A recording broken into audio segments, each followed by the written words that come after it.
என்னாச்சுன்னு பார்த்தீங்கன்னா, எங்க அம்மா வந்து என்ன சொன்னாங்கன்னா, "இன்னைக்கு ஃபங்ஷன் போயிட்டு நீ சாப்பிட்டு வந்துரு. நீயும் அப்பாவும் சாப்பிட்டு வந்துருங்க." அப்படின்னு சொன்னாங்க.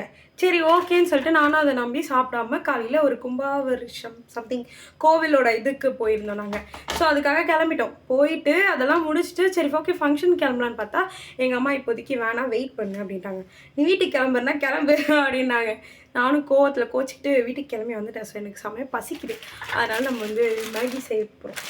ஸோ அதுக்கான தேவையான பொருட்கள்லாம் சில்லி 2, அப்புறம் வந்து கேரட் 2, ஒரு ஆனியன். ஸோ நம்ம கேரட் 2 எடுத்துருக்கோம். நான் 1 மட்டும் போட்டுக்கலாம். ஐ திங்க் 1ல பாதி தான் போடுவேன் நானு. ஸோ ஒரு 2 சில்லி போட்டுக்கலாம். ஓகேவா? மேகி செய்யறதுக்கு மேண்டிட்டரியான விஷயமே என்னன்னா, கடாய் தான்.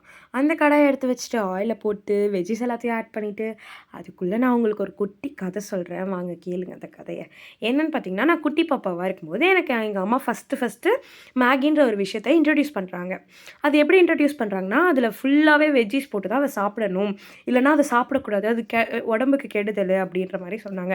நான் குட்டி பாப்பாவா இருக்கும்போது, அப்போ தான் எனக்கு வந்து ஐ மீன் அப்போ தான் எல்லார் இடத்துலயுமே வந்து மேகி கொஞ்சம் ஃபேமஸ் ஆக ஆரம்பிச்சுது.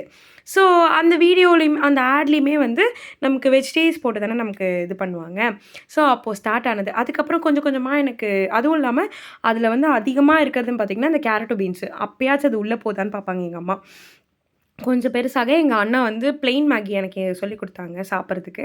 அப்புறம் எனக்கு அந்த டேஸ்ட் பிடிக்கல. என் அண்ணா பிளெயின் மேகிக்கு ஷிஃப்ட் ஆயிட்டாங்க. நான் இன்னமும் சரி, அந்த வெஜிடபிள்ஸ் போட்டு தான் நான் சாப்பிடுவேன். அட்லீஸ்ட் கேரட் இல்லன்னா கூட ஆனியன், டொமேட்டோ, சில்லி இது 3 போட்டு தான் நான் சாப்பிடுவேனே. ஏன்னா, எனக்கு எங்க அம்மா அந்த டேஸ்ட்லயே பழக்கிட்டாங்க. அதனால என்னால அந்த டேஸ்ட்ட விட்டு வெளிய வர முடியல. நான் அந்த பிளெயின் மேகி சாப்பிட்டாலும் எனக்கு அது ஒரு மாரி டிஃப்ரெண்ட்டா இருக்கு. என்னடா இது? அப்படின்ற மாதிரி. ஸோ, அதனால எப்போ எது செஞ்சாலுமே நான் வந்து வெஜ்ஜீஸ் போட்டு தான் சாப்பிடுவேன் மேகி. பத்திரமா வேர்த்து விறுவிறுத்து நான் வந்து மேகி செஞ்சுட்டேன்.